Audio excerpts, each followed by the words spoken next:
The number one mistake people make when they suspect they're in a one-sided relationship is this. They look only at love, but ignore the cost.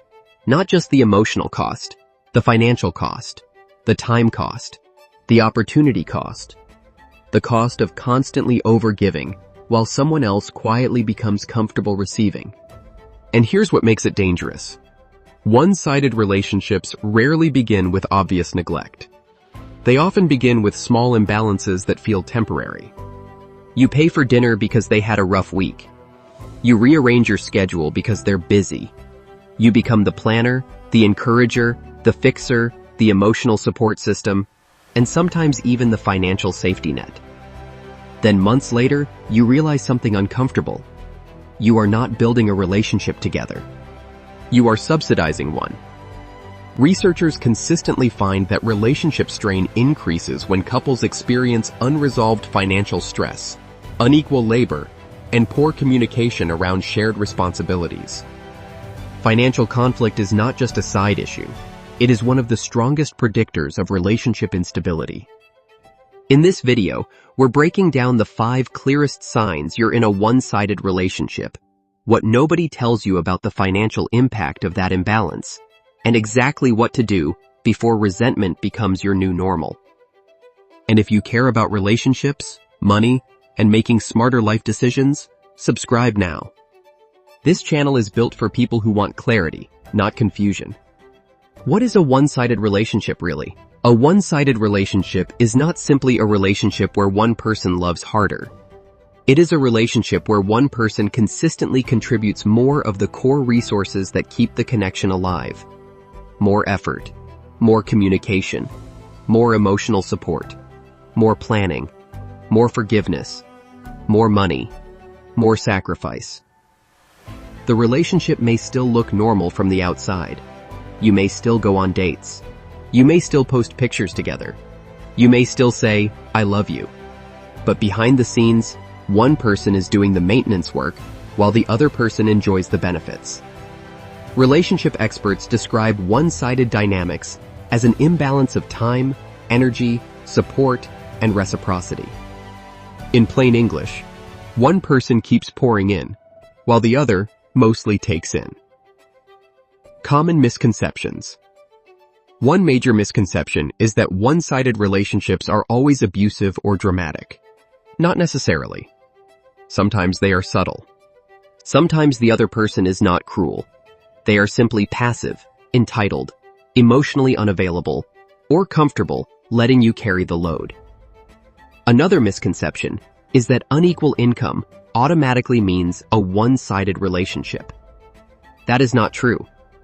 A healthy relationship does not require both people to earn the same amount or split every bill exactly 50-50.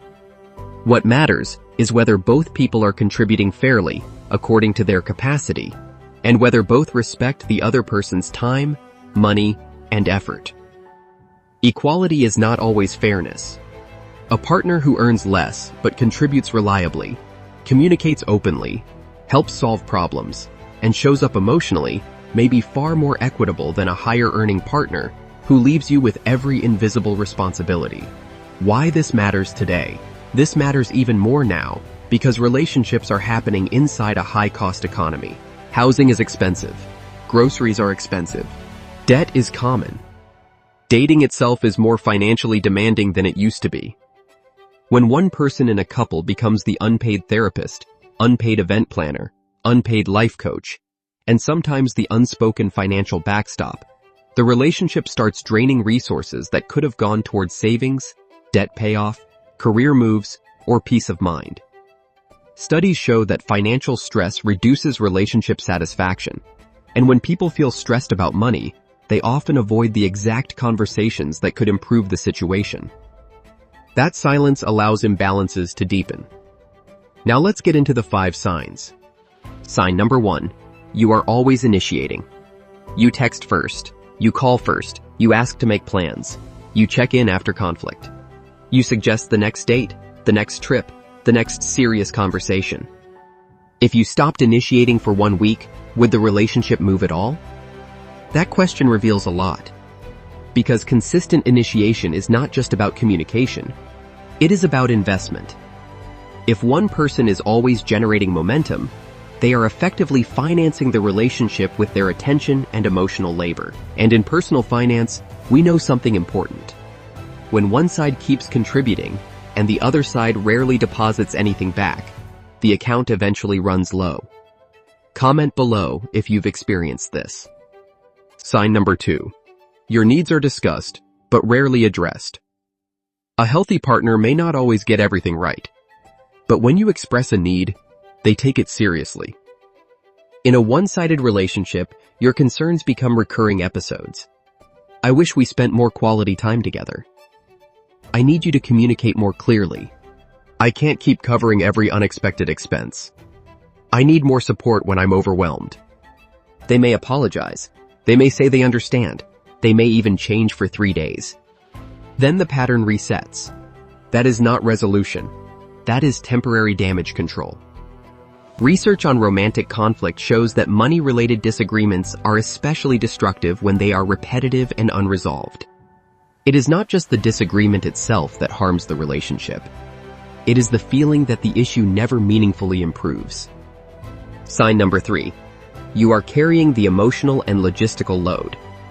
This is the sign nobody wants to admit, because it often hides under the label of, "I'm just better at planning." You remember birthdays. You organize trips. You make reservations. You notice when something feels off. You initiate serious conversations. You keep track of shared responsibilities. You manage the mood of the relationship. That invisible labor matters.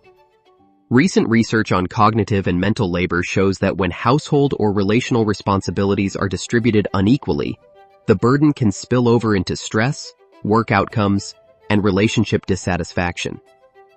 Here is the financial angle. Mental load has an economic cost. It uses attention. Attention affects focus.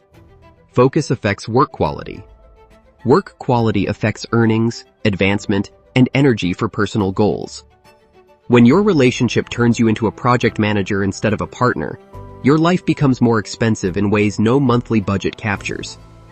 Sign number 4. Money flows one way, or responsibility does. This does not always mean one person literally pays for everything. Sometimes the imbalance looks like you always cover meals, rides, subscriptions, or emergencies. You lend money that never gets repaid. You absorb the consequences of their poor planning. You scale back your goals because they refuse to manage theirs. You budget while they improvise. You save while they spend. Again, this is not about shaming a partner who earns less. It is about whether both people behave like adults inside a shared reality. Financial researchers have found that conflict around money, perceptions of financial unfairness, and recurring disagreement about finances are strongly associated with relationship instability. A real-world example. Imagine one partner wants to build an emergency fund, reduce credit card debt, and prepare for a home purchase. The other partner says they support those goals, but keeps creating avoidable expenses, expects rescue, and refuses transparent conversations. That is not just a money problem. That is a trust problem. Sign number 5. You feel guilty for expecting reciprocity. This may be the clearest sign of all. You start asking yourself, am I asking for too much? Should I be more patient? Maybe relationships are just hard. Maybe I should stop keeping score. Now, healthy love is not a spreadsheet, but patterns matter. You do not need to track every gesture like an accountant. But if you are routinely exhausted, undersupported, and financially or emotionally overextended, that is not generosity anymore. That is imbalance. The most dangerous part of a one-sided relationship is not that you give. It is that you become trained to feel selfish for wanting mutuality.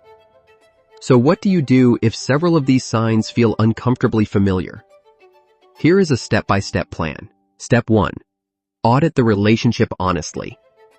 For the next 2 weeks, observe patterns without dramatizing them. Ask, who initiates most conversations? Who plans quality time? Who apologizes first? Who handles shared problems? Who absorbs surprise expenses? Who adjusts their schedule more? Who is receiving more support than they give? You are not collecting evidence for a courtroom. You are identifying patterns your emotions may have normalized. Step 2. Separate income from contribution. This is crucial. Do not ask, are we paying equally? Ask, are we contributing fairly? Fairness can include proportional bill splitting, transparent budgeting, household responsibility, emotional support, reliability, follow-through, respect for each other's goals. A partner with limited money but strong accountability can be deeply reciprocal. A partner with high income but low responsibility can still be extremely one-sided. Step 3. Have one direct conversation, not 10 vague hints. Say something concrete. I feel like I'm carrying more of the planning, emotional follow-through, and financial flexibility in this relationship than is sustainable for me. I want us to talk about what needs to become more balanced. Then give examples, not accusations. Examples. Financial communication research suggests that when people view conflict as solvable rather than hopeless, they are more likely to engage in productive money conversations. Step 4. Ask for observable change. Do not accept only emotion. Look for action. For example, they initiate plans weekly without prompting. They create a repayment plan. They take ownership of specific recurring responsibilities. They engage in monthly money check-ins. They follow through consistently, not briefly. A healthy relationship becomes more balanced through repeated behavior, not beautiful speeches. Step 5. Decide based on patterns, not promises. This is the hard part. If you communicate clearly, define fair expectations, and the other person still refuses to participate more fully, you have received information, not confusion. Information. And what nobody tells you is this. Staying too long in a one-sided relationship can affect your finances the way a bad subscription affects your bank account. At first, the charge seems manageable. Over time, you realize you have been paying for something that stopped delivering value. Tools and resources to use. 3 practical tools can help. A shared monthly money meeting. Talk through bills, upcoming costs, savings goals, and concerns before resentment builds. A responsibility map. List recurring emotional, logistical, and financial duties. Assign ownership clearly. A personal boundary list. Write down what you will no longer subsidize, excuse, or silently absorb. Common pitfalls to avoid. First, do not use this conversation to win. Use it to reveal whether mutuality is possible. Second, do not confuse potential with proof. Someone's intentions are not the same as their patterns. Third, do not assume that because the relationship has history, it has health. And finally, do not wait until you are completely depleted to ask for fairness. Let me know which tip you'll try first. Let's bring it all together. The 5 signs you may be in a one-sided relationship are: you are always initiating. Your needs are heard, but not consistently addressed. You carry the emotional and logistical load. Money or responsibility flows mostly one way. You feel guilty for expecting reciprocity. The big lesson is this. A one-sided relationship does not just hurt your feelings. It can distort your time, your confidence, your financial choices, and your future. Love should involve generosity. But generosity without reciprocity eventually becomes depletion. A strong relationship is not perfect balance every single day. Life has seasons.